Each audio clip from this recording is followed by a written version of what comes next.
សម្រានព្រមជុំចក្រវាលវាលត់ឡលំហសមុទ្រអខុនអាកាសអាវៈព្រះកដោលោកបជេត្រីសរិមហាភូមិរៈ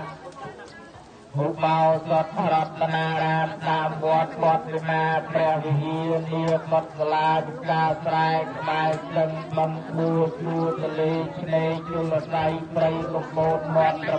វាងជុំជុំរូបបកអបពួកទេវតាហើយរសាវត្តអារាមទូទាំងព្រះរាជាណាចក្រកម្ពុជាទេវតាថែរសាជំនាញលវៀងជ័យបារមីថែរសា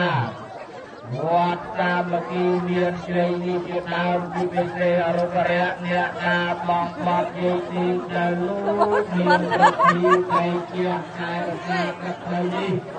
ក្នុងលោកមានជួនលោកថាមនុស្សថានៅក្នុងអារាមឋាននៃវត្តសាមគ្គីមានជ្រៃដើម្បីក្រោយក្របបបកាបមកជ័យសុខេនចំពោះ